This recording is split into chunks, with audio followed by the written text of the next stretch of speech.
Good morning student.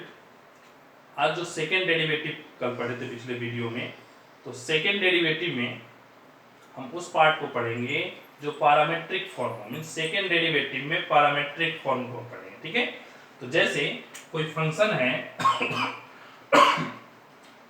y equal to function of t, x equal to function of t, means x और y दोनों किसी third variable t पे depend है।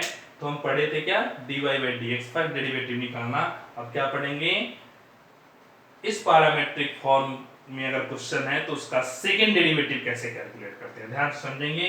काफी अच्छा concept है। अक्सर यहाँ मिस्टेक होने के चांसेस होती है जब हम सेकेंड डेरिवेटिव कैलकुलेट करते हैं। आपको ये भी बताएंगे कि सेकेंड डेरिवेटिव में कहाँ मिस्टेक होता है, हम क्या मिस्टेक करते हैं, कैसा करना चाहिए, कैसा करना नहीं चाहिए और क्यों। ये सारे डिस्कशन एकदम पेशेंस से देखेंगे और समझेंगे। y इक्वल टू, जैसे क्वेश्चन है x equal to a cos t, x equal to a cos t और y equal to b sin t। ध्यान दें, x equal to a cos t, y equal to b sin t। ठीक है, तो x जैसे ही हम differentiate कर दे तो क्या करते हैं, dx बाई dt क्या आएगा, माइनस a sin t, और dy बाई dt क्या होता है, b sin t का डिफरेंशिएशन cos t। ठीक है, दोनों को जो सिंपल हम पैरामीट्रिक फॉर्म डिफरेंशिएट करते थे उस तरीके से डिफरेंशिएट कर दिया। अब क्या लिखेंगे, dy बाई dx, दोनों को डिवाइड कर दे, दोनों को डिवाइड करें तो b cos t by minus a sin t, b minus b by a, cos by sin क्या आ गया, cot t, ये क्या आ गया, dy बाई dx।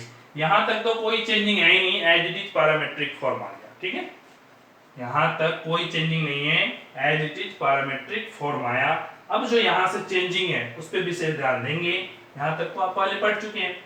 अब d2y बाई dx2 कैलकुलेट करना, याद कीजिए हम सेकेंड डेरिवेटिव आपको बताए थे। तो सेकेंड डेरिवेटिव में क्या बताए थे कि सेकेंड डेरिवेटिव का मीनिंग है कि dy बाई dx को x के रिस्पेक्ट में डिफरेंशिएट करना, तब वो dy बाई dx का सेकेंड डेरिवेटिव हुआ। ऐसा नहीं किसी और वेरिएबल के रिस्पेक्ट में कुछ और लिखें, वो सेकेंड डेरिवेटिव नहीं होगा। मींस dy बाई dx का rate of change with respect to x, तब क्या होगा, वो सेकेंड डेरिवेटिव होगा। तो d2y बाई dx2 अगर हम सोल्व करते हैं तो differentiation of dy by dx with respect to क्या लेना होगा, dx। तो dy बाई dx ये आया, मींस इसका डिफरेंशिएशन x के रिस्पेक्ट में करना है। तो d2y बाई dx2 अगर हमें निकालना है तो differentiation of minus b by a cot t with respect to x निकालना। तो x के लिए हम पहले तो t है तो t के रिस्पेक्ट में, और dt बाई dx, ध्यान रखें जो ये dt बाई dx है ये बहुत ही इंपॉर्टेंट है, इसको नहीं भूलेंगे। 99% बच्चे यहाँ आकर के गलती कर जाते हैं, इसको तो t के रिस्पेक्ट में डिफरेंशिएट कर दिए और यहाँ आके गलती कर जाते हैं। तो ध्यान देंगे, जैसे minus b by a cot t का differentiation minus cosec square t और इनटू में dt बाई dx, तो ये dx बाई dt है, जस्ट इसका रेसिप्रोकल करेंगे तो क्या आएगा, minus 1 by a sin t, minus 1 by a sin t। तो देखिए तीन तीन माइनस माइनस माइनस माइनस, तो क्या आएगा, माइनस। ठीक है, b बाई a स्क्वायर और कोसेक QT, क्योंकि 1 बाई साइन कोसेक, पहले से 2 है, एक और आ गया कोसेक QT, तो minus b by a square cosec QT, ये क्या आ गया, सेकेंड डेरिवेटिव आ गया। ध्यान देंगे, कई बार बच्चे जो गलती करते हैं वही बता देते हैं, आपको बताया था क्या गलती करते हैं, ये सही है तरीका।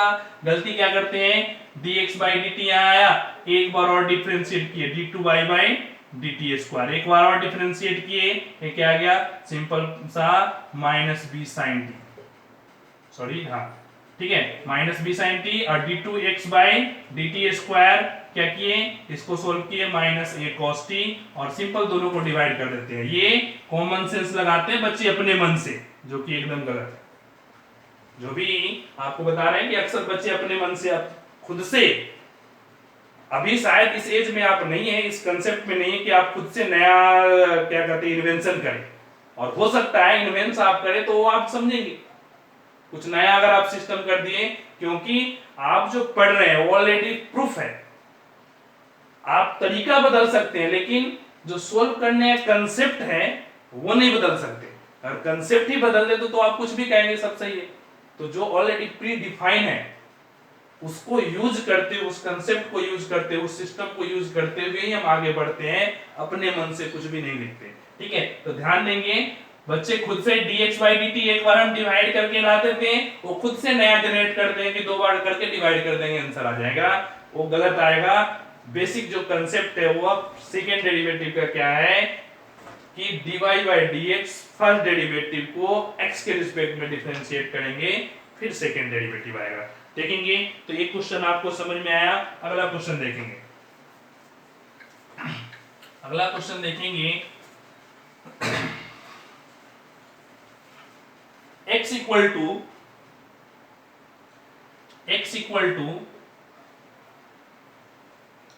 a sec q theta, a sec q theta, y equal to a tan q theta, a tan q theta. ठीक है, तो find d2y by dx2 at theta equal to, find d2y by dx2 at theta equal to pi by 4। ध्यान देंगे तो पहले हम second derivative, जब अगर गिवन है theta equal to pi by 4, तो पहले हम सेकेंड डेरिवेटिव जो मेथड बताया उस तरीके से सोल्व करेंगे और लास्ट में थीटा की वैल्यू क्या पुट कर देंगे, पाई बाई 4, और इस तरीके से आपका क्या आ जाएगा, आंसर आ जाएगा। तो ध्यान रखेंगे कैसे हम सोल्व करते हैं। x है तो थीटा के रिस्पेक्ट में dx बाई डी थीटा क्या आएगा, a 3 sec स्क्वायर थीटा, और sec थीटा का differential sec theta into tan theta. ध्यान से समझेंगे, sec q थीटा का डिफरेंशिएशन हो गया। अब dy by d theta calculate करेंगे, a 3 tan स्क्वायर थीटा और tan थीटा का डिफरेंशिएशन sec स्क्वायर थीटा। ध्यान से समझिए sec थीटा क्या होता है, sec theta into tan theta. अब ध्यान दें डायरेक्ट हम लिख रहे हैं, इसलिए आपको स्टार्टिंग में बताया थे कि जब आप सोल्व कर रहे हैं तो ये बेसिक ऑपरेशन सब याद करते चले, याद करते मींस प्रैक्टिस करते चले कि एकदम माइंड में सेट कर जाए, तभी उसका यूज आगे करेंगे और यूज करेंगे फास्ट सोल्व होगा। ऐसा बच्चे कहते हैं सर ट्रिक क्या होगा, हर क्वेश्चन का हर कंसेप्ट का ट्रिक नहीं है। आप सोचेंगे ट्रिक से ही सारे काम करें, मैथमेटिक्स में पॉसिबल नहीं है। अगर ट्रिक से ही सब कुछ होता तो सब, अब क्या है सिंपल सा माइंड में आए कि सब क्वेश्चन याद कर लें, है पॉसिबल नहीं है। ट्रिक क्या होता है, कुछ पार्टिकुलर क्वेश्चन के अकॉर्डिंग वेरी करता है, उस पार्टिकुलर क्वेश्चन के लिए होता है, और जो कंसेप्ट है वो जनरल सभी के लिए है। तो सभी का ट्रिक नहीं होता, सभी का शॉर्टकट नहीं होता, सबसे बेस्ट शॉर्टकट है प्रैक्टिस। जब प्रैक्टिस आप अच्छा से करेंगे तो अपने आप क्वेश्चन फास्ट हो जाएगा। सिंपल सा एग्जांपल देते हैं कि एक क्वेश्चन है, उसको एक बार पहली बार सोल्व करते हैं तो समझने में बहुत ज्यादा टाइम लगता है, फिर दो बार सोल्व करते हैं तो थोड़ा सा कम लगता है, तीन बार करते हैं, चार बार करते हैं, पांच बार करते हैं। अगर उसी क्वेश्चन को हम 50 बार सोल्व कर दें तो समझना तो दूर रहे, आंख बंद करके भी अगर लिखना शुरू करेंगे तो क्वेश्चन सोल्व कर देंगे। ये काम है प्रैक्टिस का। बिना देखे हुए क्वेश्चन सिर्फ पता चल जाए कि ऐसा क्वेश्चन है, तो बिना देखे हुए हम अगर 50 बार 100 बार हम एक ही क्वेश्चन को सोल्व कर देते हैं तो प्रैक्टिस इतना अच्छा हो जाएगा कि आपको क्वेश्चन भी देखने एक बार दिख गया कि अच्छा ऐसा क्वेश्चन है, उसके बाद बिना देखे हुए आंख मूंद करके भी टोटल क्वेश्चन सोल्व कर देंगे। क्यों? इतना आप प्रैक्टिस करने के माइंड का हर स्टेप सेट कर गया।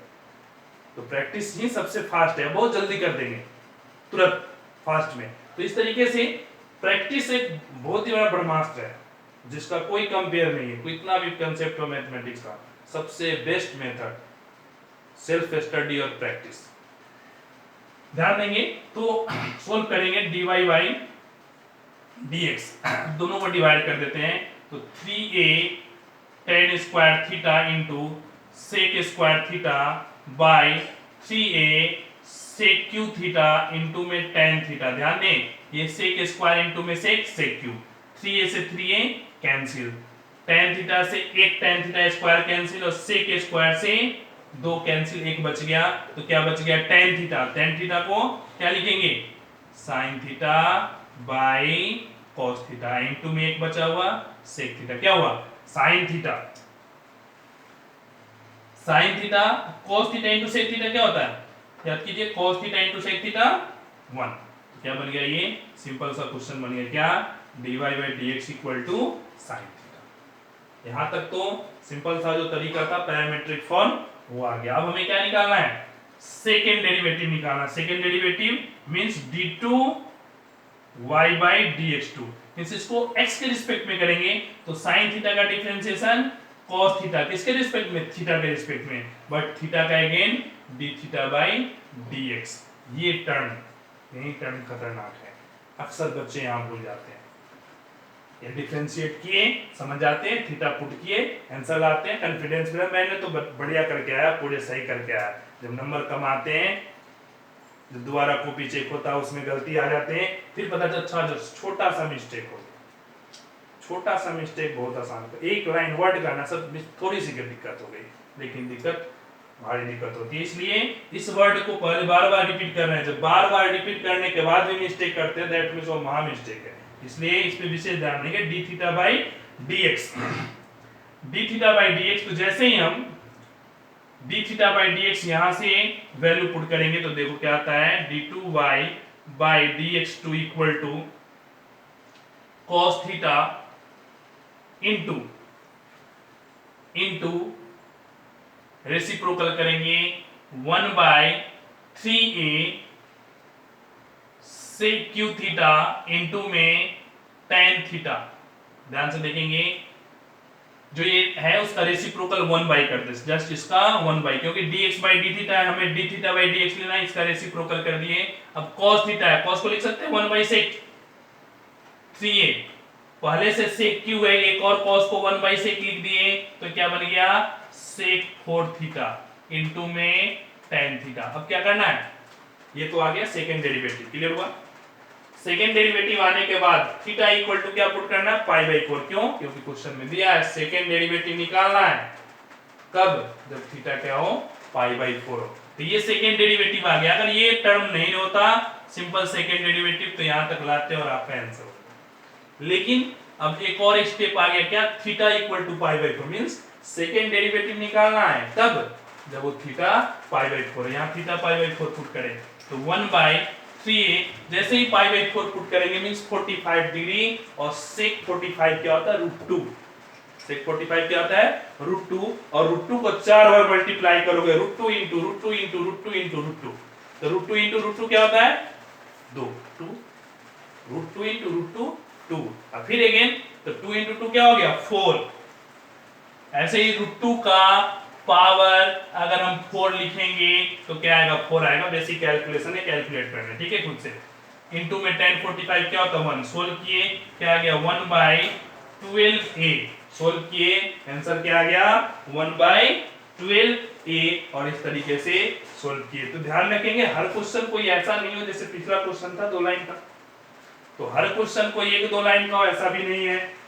पेशेंस रखें, हर मैथमेटिक्स में जो प्रोसेस है उस प्रोसेस को ध्यान करें, कंसेप्ट को मेंटेन करें और पेशेंस रखें। सबसे पहला धैर्य जब तक आपका नहीं है मैथमेटिक्स हो ही नहीं सकता। कई बार बच्चे आधा तक लाते हैं सोल्व करके, अब होते पता नहीं होगा कि नहीं होगा, पेशेंस लूज कर जाते हैं। किसी भी सिस्टम में एक पेशेंस बहुत बड़ा ध्यान होता है, अगर आपके पास नहीं है तो आप सब कुछ जानते हुए भी काम नहीं कर पाएंगे। इसलिए क्वेश्चन सोल्व करते जाएं, लास्ट आता है उसको कंप्लीट स्टेप तक जरूर लाएं, जरूर आंसर आएगा। नहीं भी आया तो आप कुछ ना कुछ नया सीखेंगे, लेकिन पेशेंस रखे, लास्ट स्टेप तक जरूर क्वेश्चन सोल्व करें। तो ध्यान देंगे इस तरीके से। एक और क्वेश्चन देखते हैं, फिर आपको इस क्वेश्चन के बाद में अच्छा टॉपिक है और बेसिक कंसेप्ट है, आपको बताएंगे रॉल्स थ्योरम। ध्यान से समझेंगे, वो भी जनरली वो डिफरेंशिएशन का पार्ट नहीं समझ करके हम एप्लीकेशन ऑफ डिफरेंशिएशन में माइंड लगाते हैं, उसको यूज करते हैं, बट वो भी डिफरेंशिएशन का ही पार्ट होता है। तो इसके बाद में एक क्वेश्चन देखेंगे, उसके बाद में सोल्व करेंगे रॉल्स थ्योरम, ठीक है। तो जैसे क्वेश्चन है, सोल्व करेंगे x equal to a into 1 minus cos theta, a into 1 minus cos theta, और y इक्वल टू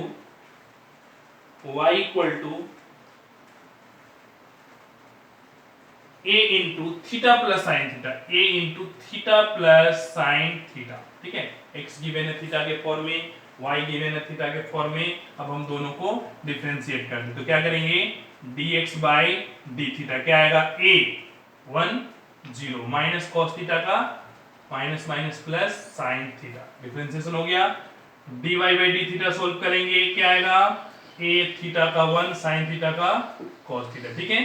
तो हमें अब dy बाई dx कैलकुलेट करना है, क्या करेंगे 1 plus cos theta by sine theta, क्यों यहां भी ऊपर a है, नहीं a से a क्या हो गया, कैंसिल आ गया, 0 प्लस साइन थीटा, ठीक है। यहां तक तो dy बाई dx सिंपल आ गया, ठीक है। अब इसे हम सोल्व कर ले तो 1 बाई साइन क्या होता है, कोसेक थीटा, और cos बाई साइन क्या होता है, cot थीटा। ये तो आपका dy बाई dx का सिंपलीफाइड फॉर्म, ठीक है। हमें क्या करना है, सेकेंड डेरिवेटिव निकालना है, और सेकेंड डेरिवेटिव निकालने के लिए सबसे पहले क्या करना है, again same process d2 by dx2 differentiate करेंगे। तो कोसेक थीटा का डिफरेंस क्या होता है, माइनस कोसेक थीटा इनटू में cot थीटा, ठीक है, और cot थीटा का माइनस कोसेक स्क्वायर थीटा, दोनों को डिफरेंशिएट किए। बट ये क्या हुआ, थीटा के रिस्पेक्ट में हुआ, और इसको डिफरेंशिएशन किसके रिस्पेक्ट में करेंगे, इसको डिफरेंशिएशन हम किसके रिस्पेक्ट में करेंगे, x के रिस्पेक्ट में। तो x के रिस्पेक्ट में क्या आएगा, d थीटा बाई dx, क्या आएगा d थीटा बाई dx, और d थीटा बाई dx की value 1 by a sin theta. ध्यान रखेंगे यहां तक डिफरेंशिएशन करते हैं, बार बार आपको रिपीट कर रहे हैं, जो ये टर्म है d theta by dx second variable का, वो जरूर याद रखें, यहीं पे आके मिस्टेक ज्यादा होता है। अब ये आपका डिफरेंशिएशन हो गया, सेकंड डेरिवेटिव आ गया। अगर क्वेश्चन इतना है, यहां तक के काम सही है, ठीक है।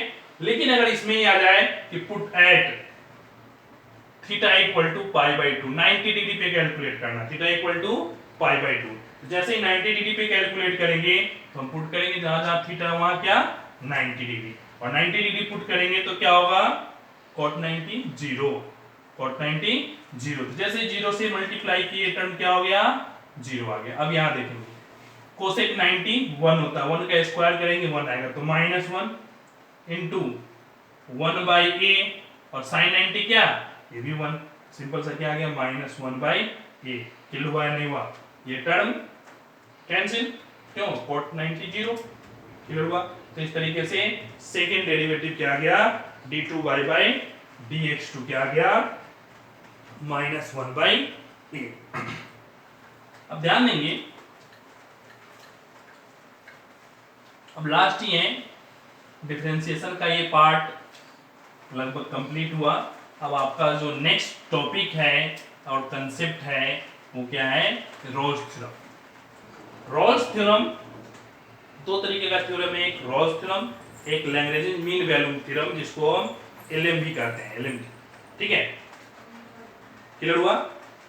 लैग्रेंज मीन वैल्यू थ्योरम और दूसरा क्या है, रोल्स थ्योरम। तो पहले हम रोल्स थ्योरम पढ़ते हैं और दूसरा उसके बाद में हम लैग्रेंज मीन वैल्यू थ्योरम पढ़ेंगे। दोनों में सिमिलरिटी है, थोड़ा सा ध्यान समझेंगे। रोल्स थ्योरम एक पार्टिकुलर केस है, मीन वैल्यू थ्योरम एमवीटी भी जिसको हम कहते हैं, मीन वैल्यू थ्योरम क्या है, जनरल केस। जनरल मींस एमवीटी का एक particular situation Rolle's theorem, clear हुआ। रोल्स थ्योरम क्या है, एक एमवीटी का मीन वैल्यू थ्योरम का ही पार्टिकुलर केस है। लेकिन पहले रोल्स थ्योरम आया, पार्टिकुलर केस के लिए आया, फिर उसको थोड़ा सा और जनरलाइज किए और क्या आ गया, मीन वैल्यू थ्योरम आया जो जनरल केस में आया। दोनों में थोड़ा सा डिफरेंस है, उसको बताएंगे, पहले एक एक करके समझेंगे, फिर दोनों को आपको क्लियर समझ में आया कि ये क्या होता है और मीन वैल्यू थ्योरम क्या होता है। तो पहले हम देखते हैं रोल्स थ्योरम। तो रोल्स थ्योरम से पहले थोड़ा सा और बेसिक कंसेप्ट समझते हैं कि अगर f dash x equal to 0 है, इसका मीनिंग क्या होगा। ध्यान से समझेंगे, बेसिक कंसेप्ट है, तभी आपको रोल्स थ्योरम अच्छा से समझ में आएगा, फिर इसका एप्लीकेशन यूज कर पाएंगे, फिर मीन वैल्यू थ्योरम भी यूज कर पाएंगे। दोनों एक जैसे रिलेटेड है, बहुत ज्यादा, पहले बताया बहुत ज्यादा इंपॉर्टेंट नहीं है, फिर से ध्यान देंगे बहुत ज्यादा, लेकिन हर कुछ पढ़ना है, किस टॉपिक से क्वेश्चन आए इसकी गारंटी नहीं है। लेकिन ये ऐसा भी नहीं हो सकता सभी टॉपिक से क्वेश्चन है, ऐसा भी नहीं हो सकता। इसलिए हर टॉपिक जब हम पढ़ेंगे, लेकिन इसमें भी विशेष ध्यान देंगे कौन सा मोस्ट इंपॉर्टेंट है, कौन सा एवरेज है, उसके अनुसार उस पर ज्यादा फोकस करेंगे, ज्यादा मेहनत करेंगे। जैसे आपको बताए थे variable to the power variable, function to the power function का डिफरेंस, ये मोस्ट इंपॉर्टेंट पूरे डिफरेंशिएशन का टॉपिक है। ठीक है, इंपॉर्टेंट तो सभी है, मैथमेटिक्स ही है, सभी तो हम पढ़ रहे हैं, लेकिन ऐसा कंपेयर हम थोड़ा करते हैं कि जो अब तक एग्जाम पॉइंट ऑफ व्यू से कि जो अब तक कौन सा टॉपिक ज्यादा आया कौन सा सिस्टम से, तो थोड़ा सा इस पे हम कम ध्यान देते हैं, लेकिन सभी को एक एक करके ध्यान से समझेंगे। ठीक है, और काफी इंटरेस्टिंग है, आता है तो 4 नंबर में आता है। ठीक है, तो इतना आसान भी नहीं है, अगर गलती करें तो 4 नंबर गया। ठीक है, इसलिए थोड़ा सा इस पे अलग से सेपरेट टॉपिक है, इसको और टॉपिक से कम है कनेक्शन है, सेपरेट टॉपिक है, ध्यान से देखेंगे। तो पहले हम क्या कहें, f dash x equal to 0, इसका मीनिंग क्या होता है याद कीजिए। f dash x equal to 0 that means dy by dx equal to 0, f dash x means dy by dx 0 याद कीजिए, और dy by dx की क्या होता है tan theta, slope equal to 0। ठीक है, सभी एक जैसे, change in y with change in x means dy by dx slope, y by x tan theta slope. ठीक है, फिजिक्स में भी ज्यादा यूज होता है tan थीटा स्लोप। ठीक है, तो अगर स्लोप 0 है तो क्या होगा, स्लोप 0 है मींस क्या, parallel to x axis, parallel to x axis.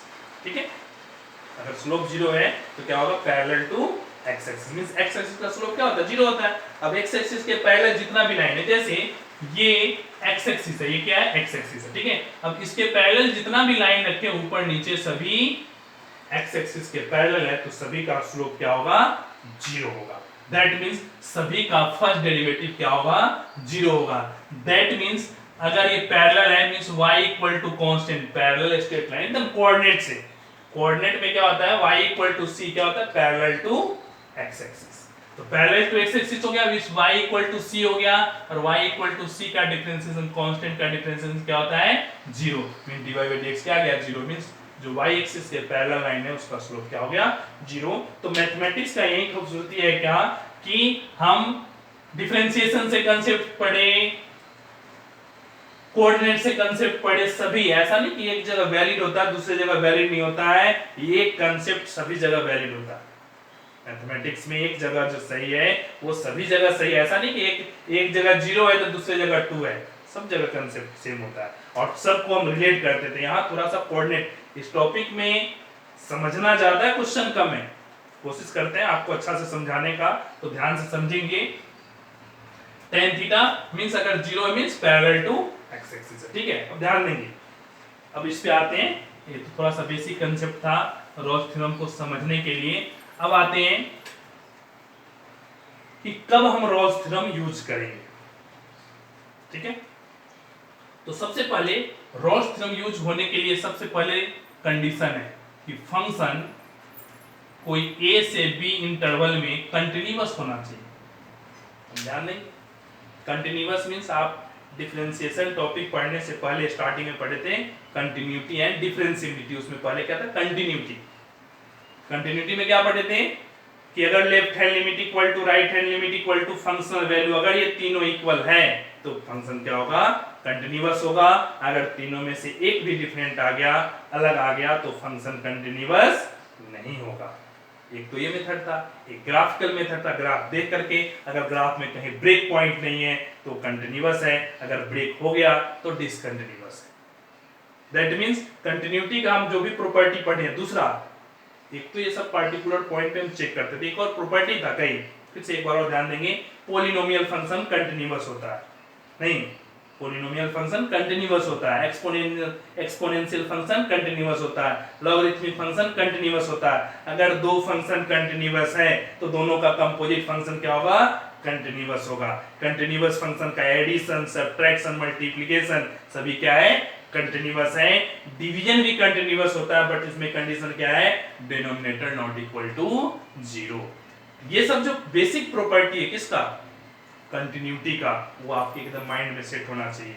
इसमें भी, रॉल्स थ्योरम में भी और mean value MVT mean value theorem में भी आना चाहिए कि आपको कौन सा कंटिन्यूअस है देख करके, बहुत ज्यादा यहाँ क्वेश्चन में कैलकुलेशन नहीं करना है, कंसेप्ट आपके माइंड में होना चाहिए, देख के बताना है कि ये कंटिन्यूअस है या नहीं है। यहाँ क्वेश्चन सोल्व नहीं करना, कंसेप्ट यूज करना है।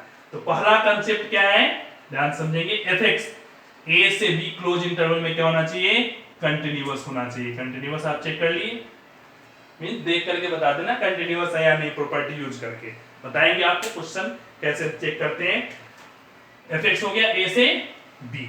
अब ध्यान देंगे दूसरा कंसेप्ट क्या है, ओपन इंटरवल ए से बी में फंक्शन क्या होना चाहिए, डिफरेंशिएबल होना चाहिए। ध्यान दीजिए, डिफरेंशिएबल के लिए हम क्या कंसेप्ट बताते हैं, left hand derivative equal to right hand derivative. याद कीजिए, left hand derivative equal to right hand derivative. Function क्या होना चाहिए, डिफरेंशिएबल होना चाहिए। डिफरेंशिएट कर दे, सभी जगह इस इंटरवल में एग्जिस्ट करेगा, डिफरेंशिएबल है, सिंपल सा तरीका, ठीक है।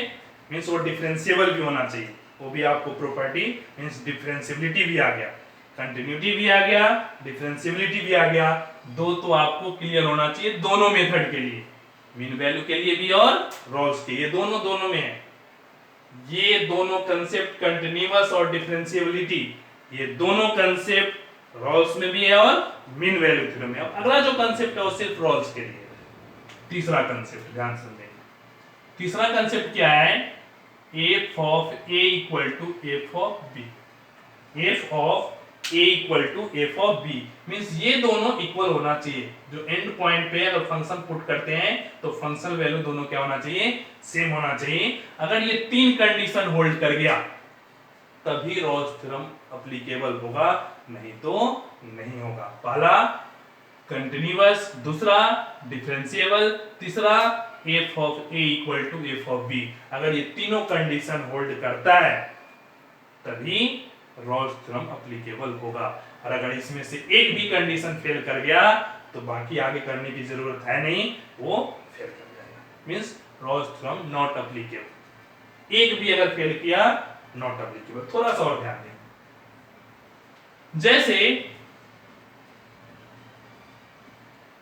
कोई फंक्शन है, ठीक है, ये एफएक्स का ग्राफ है, कोई भी फंक्शन हो सकता है, फाइनाइट टाइप का फंक्शन है। मान लेते हैं उसमें से एक फंक्शन ऐसा है जिसका ग्राफ इस टाइप से, हम यहां ए डाल दिए, एक्स ए इनपुट है और यहाँ बी इनपुट है, और एफ ऑफ ए और एफ ऑफ बी क्या है, दोनों इक्वल, ठीक है। F of a equal to f of b means function देख रहे हैं क्या, कंटिन्यूअस है। ग्राफ देख करके बता सकते हैं, कहीं ब्रेक पॉइंट है नहीं, कॉर्नर भी नहीं बना रहा, ठीक है। कंटिन्यूअस तो दोनों केस में क्लियर है। तो कंटिन्यूअस भी है, डिफरेंशिएबल है क्योंकि कॉर्नर भी नहीं बना रहा और कंटिन्यूअस है, दोनों काम है, मींस डिफरेंशिएबल भी है और कंटिन्यूअस भी है, ठीक है। अब f of a equal to f of b, दोनों का अगर सपोज दैट यहां एम हाइट लेते हैं, ये भी एम है ये भी है, दोनों क्या है, सेम। तो रोल्स थ्योरम का तीनों कंडीशन एप्लीकेबल हो गया, continuous, differentiable, f of a equal to f of b. तो रोल्स थ्योरम क्या कहता है, अब फाइनल कंक्लूजन, कि अगर ये तीनों कंडीशन होता है तो f dash c equal to क्या होगा, 0 होगा, जहां c greater than a less than b. ध्यान से समझेंगे, जो सी है वो क्या होगा, ए और बी के बीच में लाई करेगा। समझ में आया नहीं आया, means if dash c 0 means इसके बीच में कहीं ना कहीं एक पॉइंट सी आएगा जहां स्लोप क्या है, एफ डैश सी, स्लोप क्या होगा, फर्स्ट डेरिवेटिव स्लोप क्या होगा, 0 means parallel to x axis. तो देख रहे हैं अगर ये दोनों इक्वल है तो कहीं ना कहीं इसके बीच में आएगा जिसका स्लोप क्या होगा, स्लोप क्या होगा, एक्स एक्सिस के पैरेलल होगा। समझ, जो स्लोप एक्स एक्सिस का वही स्लोप इसका, ठीक है। Means f of a equal to f of b होगा, अगर ये कंडीशन होल्ड किया तो f dash c equal to 0 होगा हमेशा किसी भी फंक्शन के, ठीक है। फिर हमें इस c की वैल्यू भी कैलकुलेट करना है कि एक्चुअल उस c की वैल्यू है क्या, a और b के बीच में लाई कर रहा है। कई बार a और b के बीच की बाहर की वैल्यू आता है, तो अगर बाहर किया गया मींस वो एप्लीकेबल नहीं है, वो c इन दोनों के बीच की वैल्यू होना चाहिए। दो सॉल्यूशन आ गए, क्वाड्रेटिक है, दो सॉल्यूशन आया, तो वह सॉल्यूशन परफेक्ट है जो a और b के बीच का है। ठीक है, तो क्लियर हुआ, तीनों कंडीशन होल्ड करना चाहिए। अगर तीनों कंडीशन होल्ड करता है तो f डैश सी 0 आएगा, और इस इक्वेशन को यूज करके हम c की वैल्यू कैलकुलेट करेंगे, और वह c a और b के बीच में होना चाहिए। ठीक है, तो बढ़िया से समझेंगे। अगर एक कंसेप्ट ये क्लियर हो गया तो रोल्स भी क्लियर होगा, मीन वैल्यू भी क्लियर होगा, दोनों में सिमिलर टाइप का कंसेप्ट है। तो जैसे ही ये क्लियर हुआ, उम्मीद करते हैं आपको समझ में आया होगा। तो अगला क्वेश्चन इस पे देखते हैं, क्योंकि मैथमेटिक्स में बार बार इस वर्ड को हम रिपीट करते हैं। मैथमेटिक्स का थ्योरेटिकल कंसेप्ट जैसे इसमें थोड़ा सा एक्स्ट्रा था, कंसेप्ट था, तो हम समझें। लेकिन जनरली क्या होता है, मैथमेटिक्स में कंसेप्ट कम होता है, क्वेश्चन ज्यादा होते हैं, और क्वेश्चन प्रैक्टिस करते हैं कंसेप्ट क्लियर होता है। तो जैसे कंसेप्ट था आपको क्लियर कराए, उम्मीद करते हैं क्लियर हुआ होगा। अब इसके बेस्ट क्वेश्चन सोल्व करेंगे, तब जाकर के एक्चुअली में यह समझ में आए कि एक्चुअली ये था क्या। अब ध्यान दें, सबसे पहला क्वेश्चन सिंपल सा सबसे पहला क्वेश्चन है fx equal to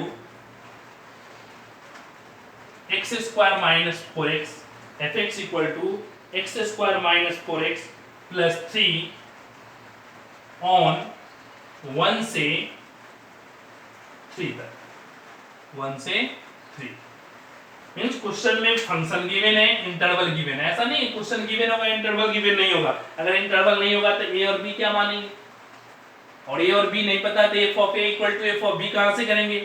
that means question में फंक्शन भी गिवन होगा और इंटरवल भी गिवन होगा, तभी तो आपको वहां चेक करना है। तो ध्यान दें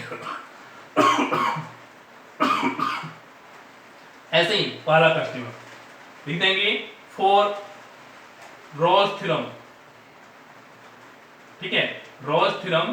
ठीक है, सबसे पहले जो हमें क्लियर करना है, ठीक है, रॉल्स थ्योरम एप्लीकेबल होने के लिए, रॉल्स थ्योरम एप्लीकेबल होने के लिए क्या क्या कंडीशन है, तो कंडीशन जो 3 था उसको एप्लीकेबल करेंगे। तो for Rolle's theorem first condition fx is continuous, नहीं, why fx is continuous because क्या, fx कंटिन्यूअस है बिकॉज fx इज पोलिनोमियल। ठीक है, fx is continuous because fx is polynomial function, और पोलिनोमियल फंक्शन क्या होता है, कंटिन्यूअस होता है। तो सिंपल सा यहाँ कैलकुलेट नहीं करना, लिखेंगे fx is continuous because fx is polynomial, simple polynomial function है। जो जो फंक्शन कंटिन्यूअस होता है जस्ट उसको एक बार इंट्रोडक्शन दे दें कि ये कंटिन्यूअस है क्योंकि पोलिनोमियल। ठीक है, एक काम हो गया क्लियर, बाकी डिस्कस करने की जरूरत है नहीं। दूसरा f डैश x सोल्व करेंगे, क्या आएगा 2x माइनस 4, और 2x माइनस 4 सभी जगह क्या है, वैलिड है, डिफरेंशिएबल है। f dash x equal to 2x minus 4, यार फंक्शन इज, यार पॉलिनोमियल इज डिफरेंशिएबल, यार पॉलिनोमियल इज डिफरेंशिएबल। लिख दें लैंग्वेज, या आप ऐसे लिख दें, इसके साथ में लैंग्वेज लिख दें, सब सही है। ठीक है, f dash x is 2x minus 4 is differentiable because fx is polynomial. दो पार्ट हो गया मैथमेटिकल। ठीक है, तीसरा part f of a, f of a 1 put करेंगे, 1 क्या आएगा, 1 माइनस 4 प्लस 1, 1 पुट करेंगे, 1 माइनस 4 प्लस 3, 3 प्लस 1 4 माइनस 4 0। अब क्या करेंगे, f ऑफ 3, क्योंकि हमें f ऑफ a और f ऑफ b दोनों कैलकुलेट करना है। तो f of 1 0, f of 3 put करेंगे, 3 का स्क्वायर 9, 9 माइनस 12 प्लस 3 क्या आएगा, 0, दोनों का दोनों क्या आ गया, 0। तो सबसे पहला कंडीशन कंटिन्यूअस, डिफरेंशिएबल और f of a equal to f of b, तीनों हो गया। So Rolle's theorem is applicable.